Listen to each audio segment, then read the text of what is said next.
The captive audience.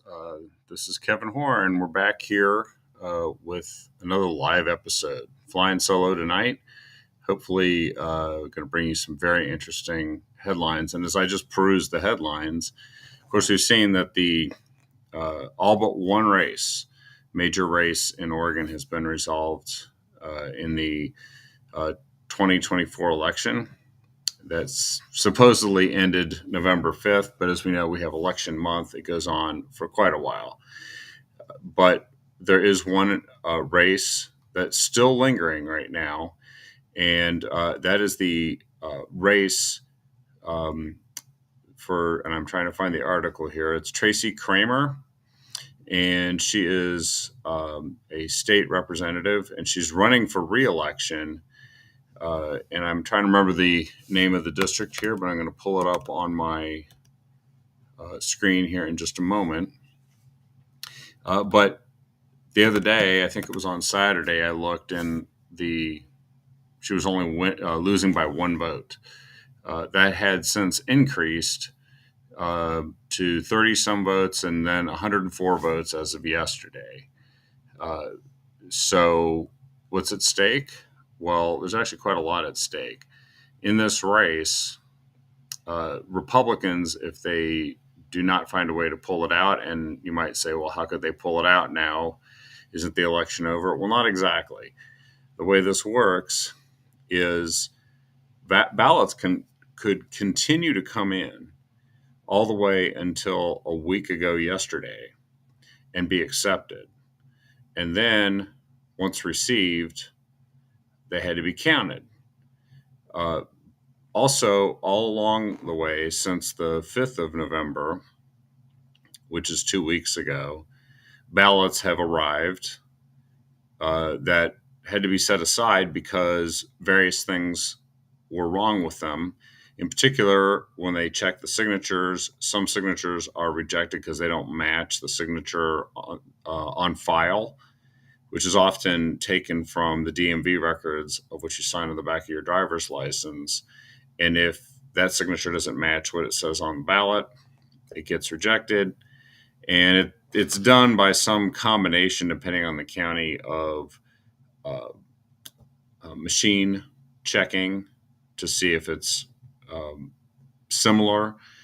And there's various tolerances that can be set with these automatic scanning machines. And then there are people that look at them.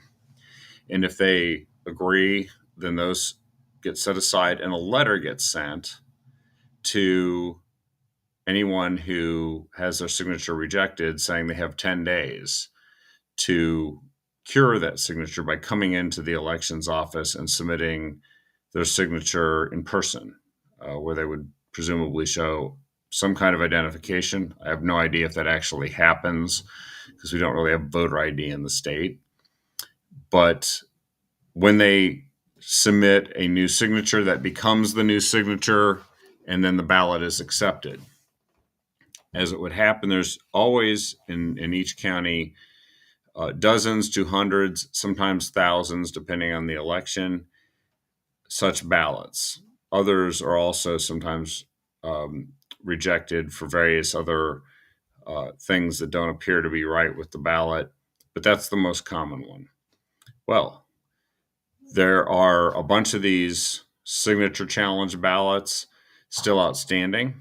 Of course, some of those ballots may be for Tracy Kramer, and some of them may be for her opponent. And right now, I'm kind of paging through to find this particular. Here it is. It's District 22, and her opponent is Leslie Munoz, who is the candidate representing the Democrat Party and Working Families. The margin right now is 123. So it shrunk a little bit, actually. Or no, actually, it's increased slightly. And it's all in Marion County. There's only one county in the district. And so people right now are out there trying to get in touch with the folks that have not turned in their ballot, that have not corrected their signature. And in particular, they're trying to contact the Republicans and get them to come in.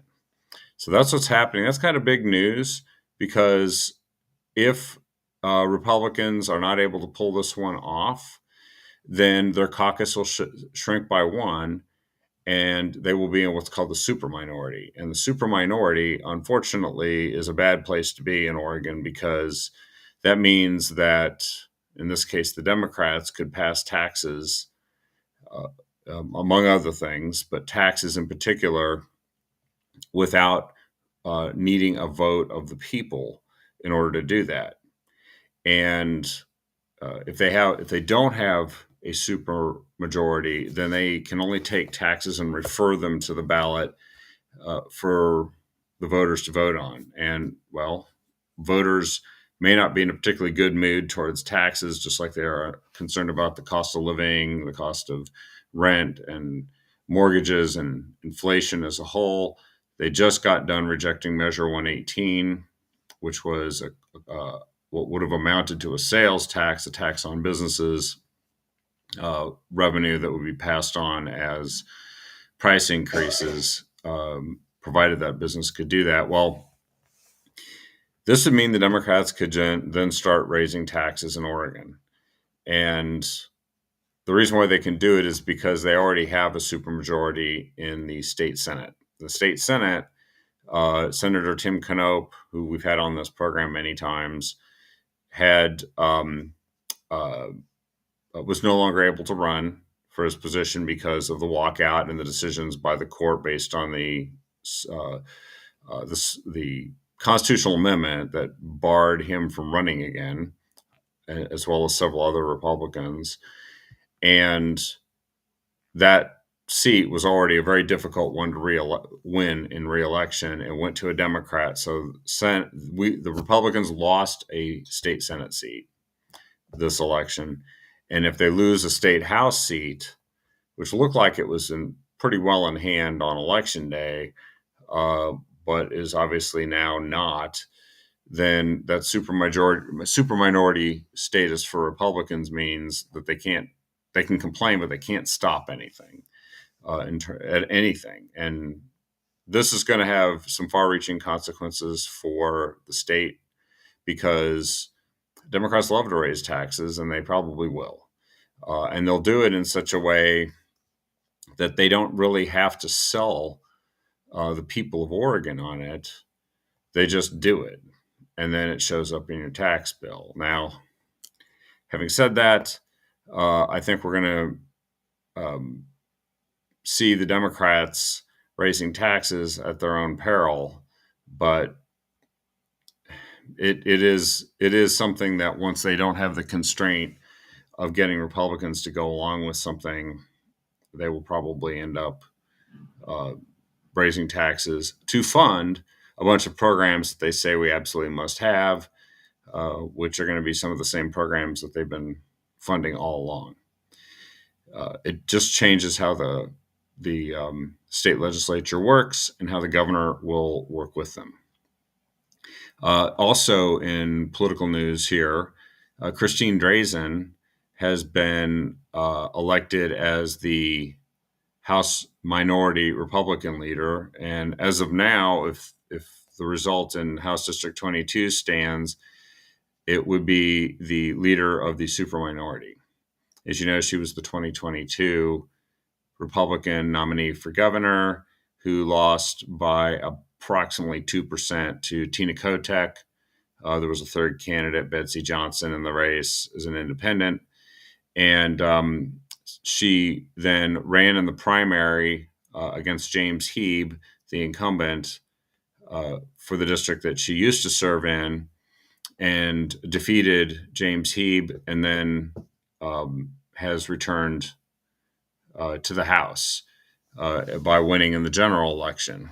I think she might have been unopposed even in the general election. Anyway, so now she is going to return to the State House. She will be the minority leader. The deputy leader is Lucetta Elmer, Republican of McMinnville. And the whip is going to be Virgil Osborne, a Republican from Roseburg. And so that usually takes place after the election, once you know what your caucus looks like. and she was. It does appear, um, you know, uh, elected to replace Jeff Helfrich, who said that he did not plan to run again for the leader position. There is some news around that because apparently some people were trying to force him out, and he was particularly perturbed with that. And he expressed that in an article that was in the Willamette Week. A letter was published in the Willamette Week talking about his plans and his status as while he was out of state. And we've had Representative Helfrich on this program several times too. But while he was out of state at his father's funeral, he said some folks moved to try and oust him.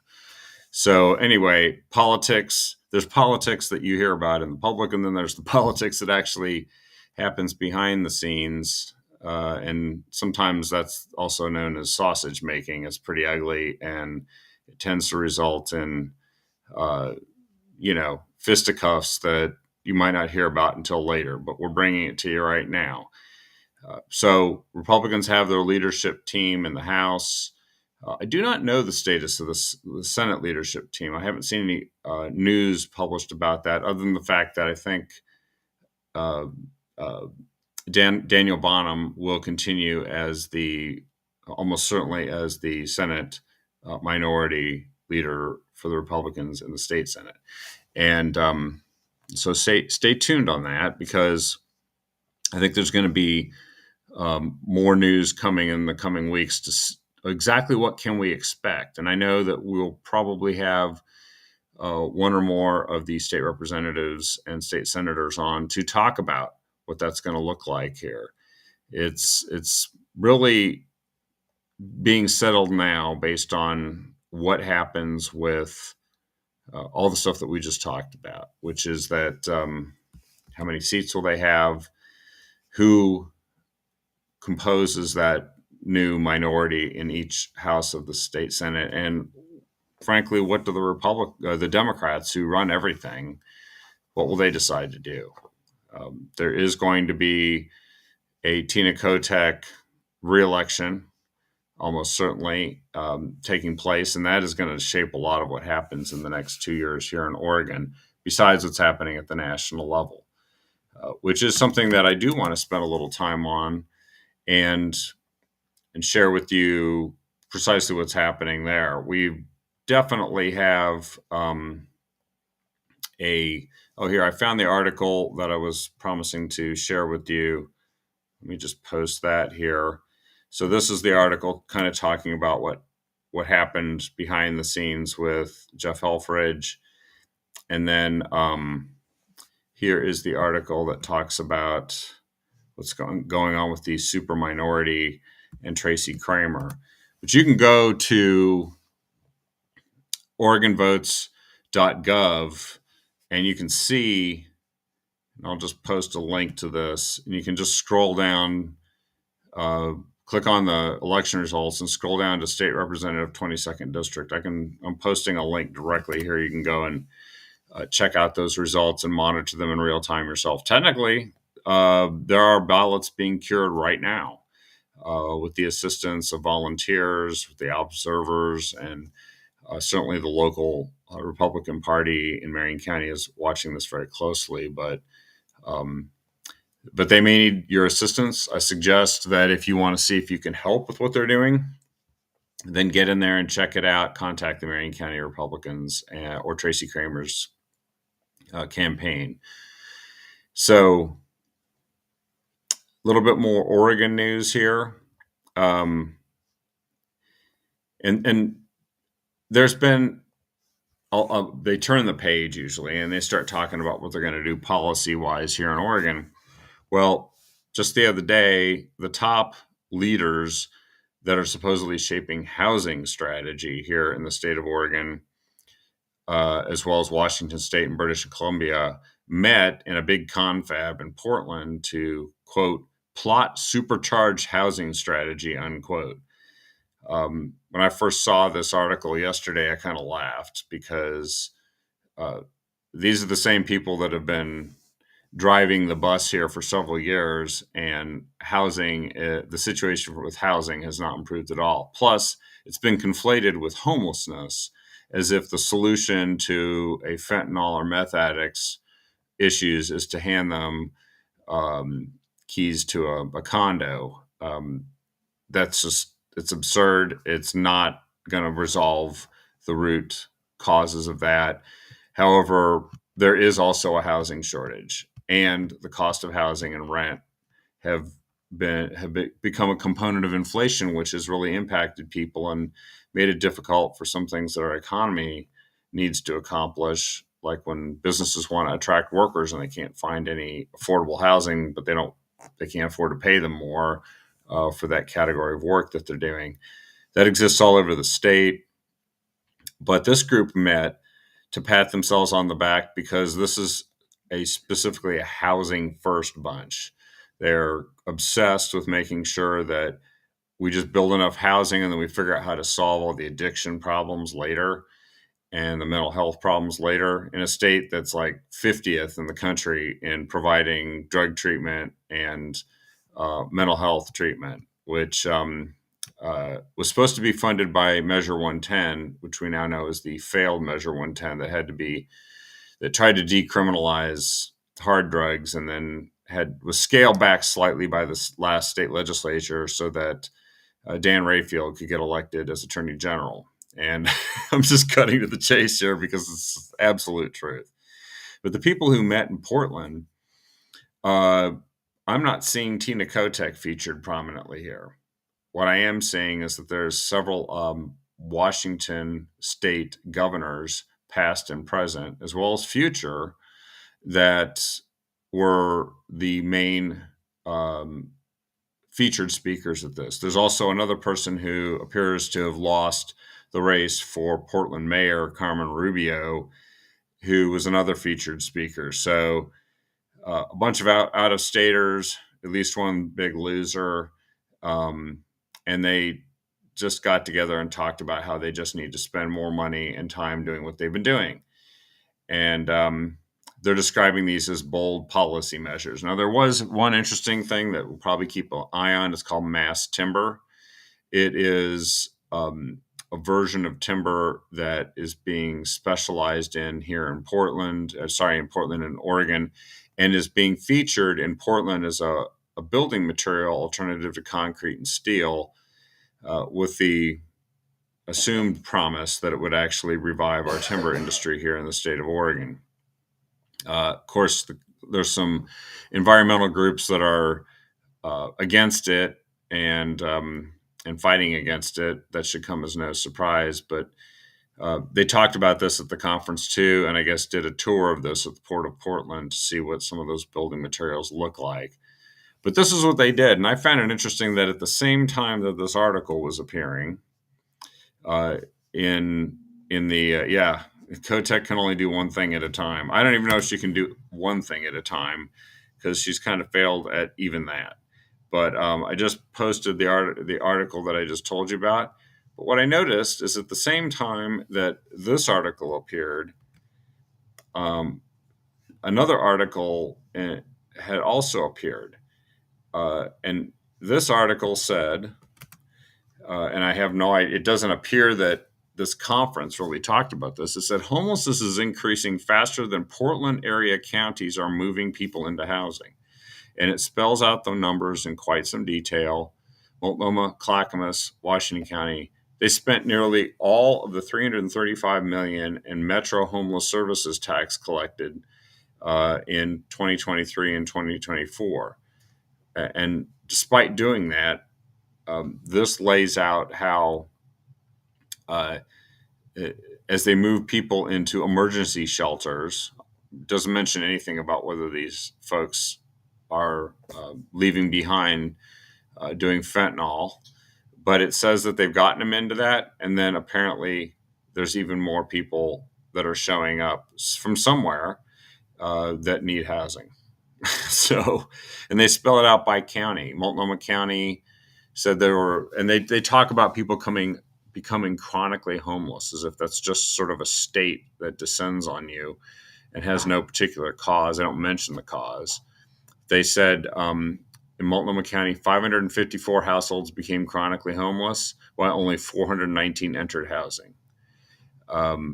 In Clackamas, 419 new households chronically homeless, 119 housed. Washington County, 711 households newly in need of housing assistance, 567 received housing. Just gives you an idea that the turnover, they're falling behind. I think it's pretty obvious that a lot of these folks are coming from out of state, but because that's what has been observed numerous times when we've interviewed people about the chronic homeless in particularly in Portland. But they've got gobs of money. They're spending gobs of money at this. Multnomah County spent $140 million. Now, apparently, they're still trying to spend down some unspent funds of $113 million because they underspent sometime early in the. But they just make it about how can we spend the money fast enough. It is amazing that we've got one conference in Portland talking about a supercharged housing strategy where they do more of the same thing, maybe some rezoning, and then another report that says they're falling behind. Apparently, the people that are going to build the housing aren't particularly worried about whether the money is going to keep coming, even if they're not doing enough building of housing. So that kind of captures in a nutshell what's going on with housing in the state of Oregon. Don't expect it to improve dramatically anytime soon. In fact, expect the opposite and assume that. Now, there's been some more political news here in the state of Oregon that is probably of interest. In particular, Tina Kotek has vowed to protect Oregon values and stockpile abortion drugs. She said that that's what they're doing in order to respond to President-elect Donald Trump's policies that they're anticipating will impact Oregon. They're trying, and other states have been more vocal about this.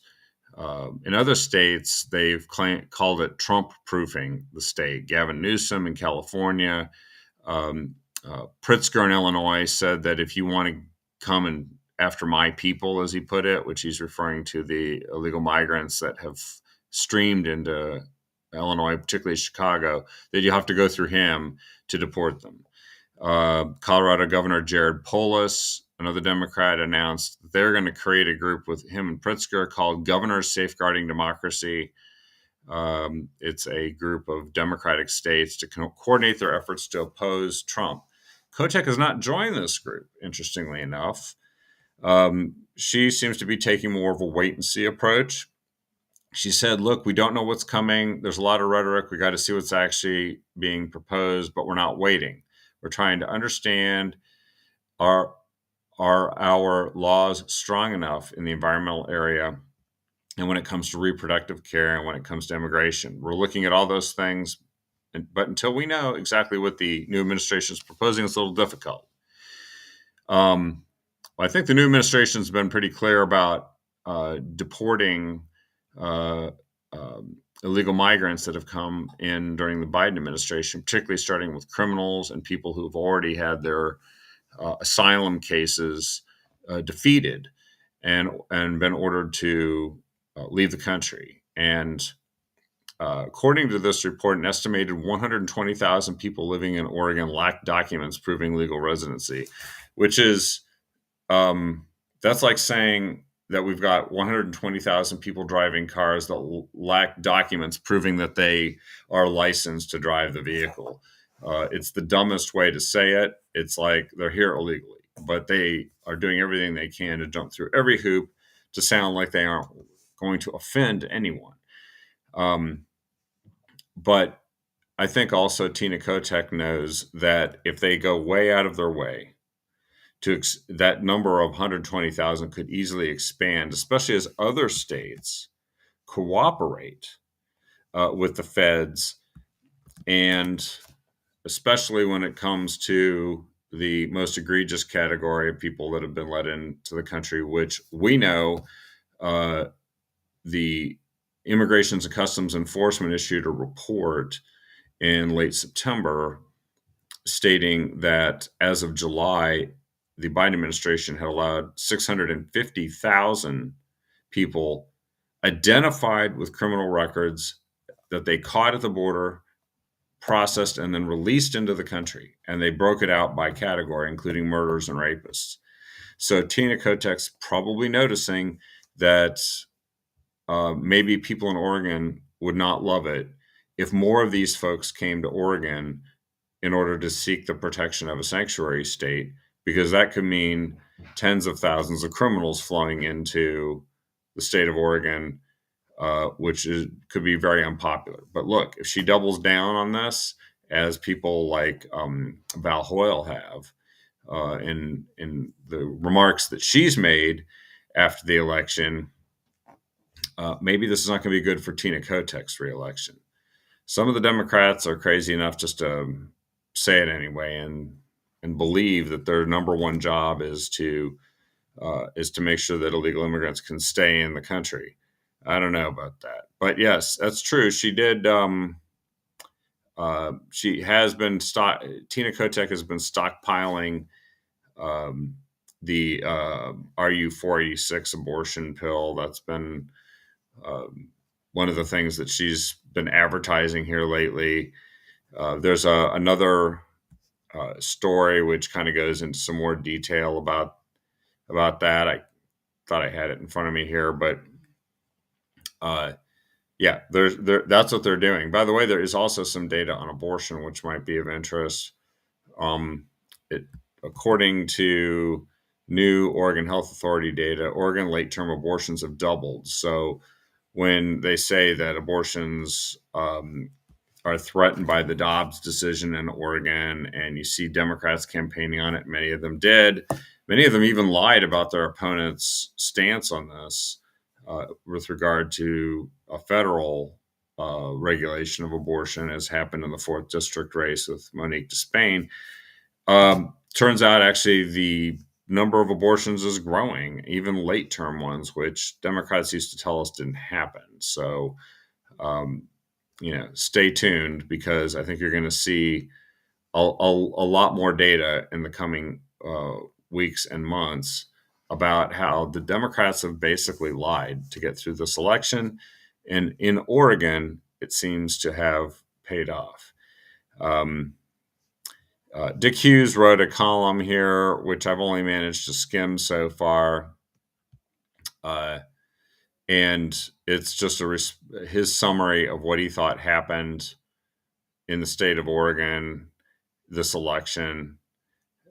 There's sort of the Democrats saying that they still represent working families, and that's why they think people in this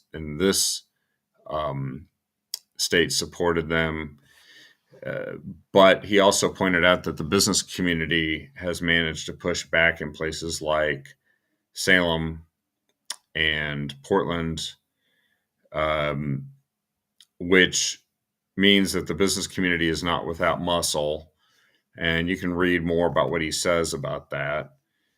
But, Measure 118 was an example of how they managed to defeat something that would have been bad for business. But they also, the Democrats did benefit from the fact that all our money was being spent on it.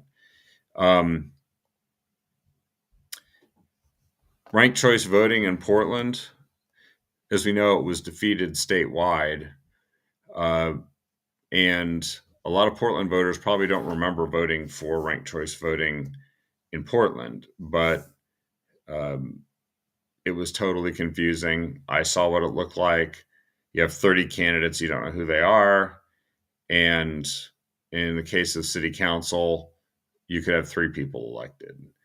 And many of these people were elected with only 25% of the vote in the district.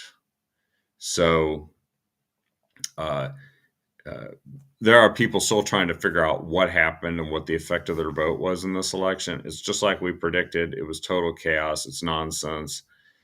And I actually think there's a decent chance that it could get repealed, depending on how this next session of the city council and mayor go, because people actually don't know why we have the people elected that we did. Some national news that I thought I'd share with you. Dr. Oz has been tapped to lead the Centers for Medicare and Medicaid Services by President Trump. And this is, I think, good news. I think he's a smart guy. I think he will do a good job. And he's also not part of the machine that tends to just produce the same people doing the same thing, running the government.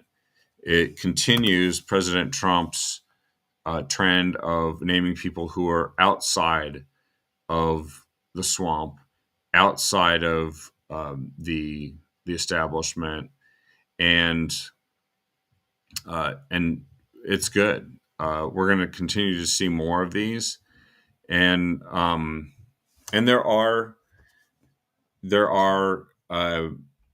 other positions to be named here soon, but I think that's a major one.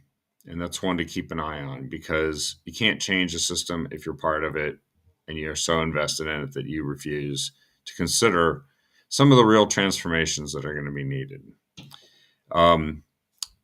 Congressman Jeffries, despite failing to win the House back for Democrats at the federal level, has been reelected as the Democrat leader in the House. You know, he was essentially a puppet of Nancy Pelosi. Nancy Pelosi, I think, is largely made of plastic at this point, and so the Democrats are in a state. They got to figure some things out, but they're also going to try to become that opposition that's going to attack people. And to me, it was interesting very recently that a Democrat strategist put out there that she believes that the Democrats will actually go to the mat to stop President Trump from deporting illegal migrants that have come into the country. And she says she doesn't believe there are any terrorists or criminals that have come into the country. She said that she thinks that there's no way to believe. She thinks it's just women and children that have come across the border, despite the stats that have been put out there. So I think we're going to see the Democrats trying to move into like opposition and rationalize their opposition. Here's another pick, by the way. Linda McMahon has been picked as the education secretary.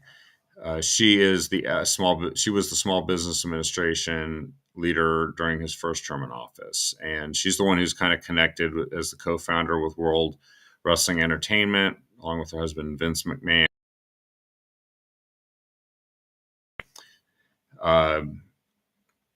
And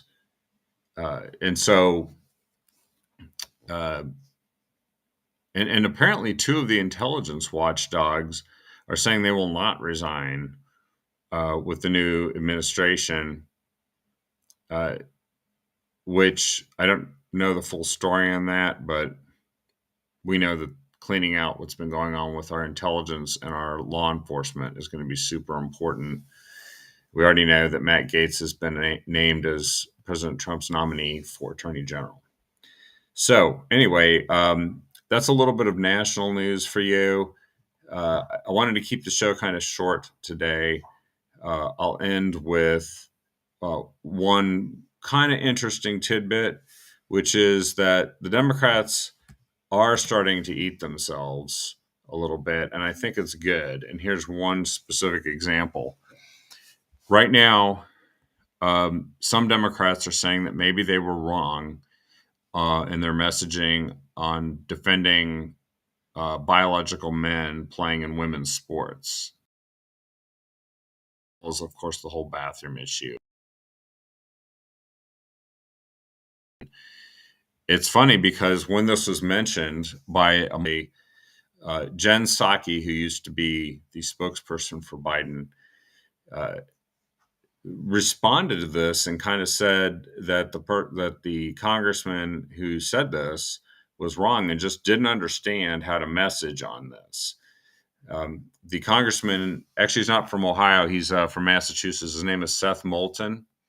He said that he didn't think that it was good to be pulled into an argument over trans sports and declared it a losing issue, but um, and said that Democrats spend way too much time trying to not offend anyone rather than being brutally honest about the challenges many Americans face. And he said he has two little girls and he doesn't want them getting run over on a playing field by a male or a formerly male athlete.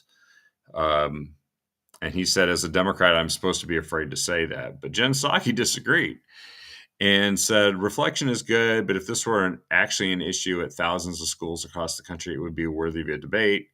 There are incredibly few examples of transgender girls playing in youth sports. And when we do see these examples, there is no evidence these kids are a threat to safety or fairness, which is hilarious. Jen Psaki, keep talking this way and keep encouraging Democrats to message that way, because actually it is an issue with thousands of schools across the country because we hear about it all the time.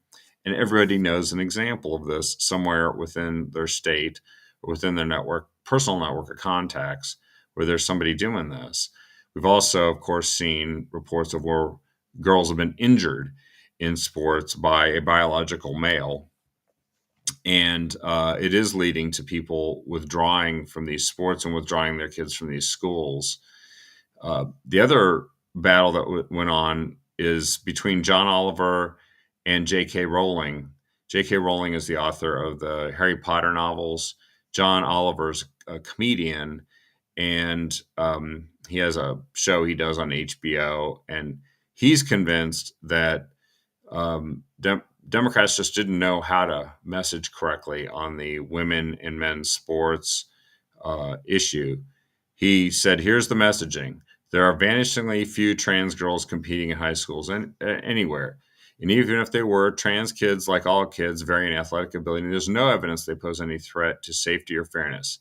It is very weird for you to be focused on this subject. That's what he said. And J.K. Rowling responded slammed Oliver for saying, and said, motivated reasoning and confirmation bias. Again and again, we've come up against men who argue exactly what Oliver does here using the very same talking points. With a straight face, the believe the science guys will say, actually, we don't have enough data to say whether men and boys are stronger and faster than women and girls. The quote, be kind crew can't see what the issue is. You know, J.K. Rowling is kind of a hero on this issue for standing up and speaking out. And I would encourage the Democrats to continue the same position they've had on this issue, because Seth Moulton's right. It's a losing issue, and they deserve to lose on this issue because regular folks don't want it. And I think I saw a poll just sometime within the last day or so that said it's something like 60 or 70% of Americans believe that there shouldn't be biological males competing in women's sports, girls' sports in particular. So anyway, that was the last story I wanted to talk about tonight. Thanks for watching. And you bet, Lori. It's been hard kind of keeping up with the show routine here, but I appreciate you guys watching, and I encourage you to share the show with everyone you can. And tomorrow night, we should be back with the next episode. We will have Don and Sunny with another episode of The Captive Audience, covering even more stuff that I know I didn't even have time to scratch the surface of today. Have a good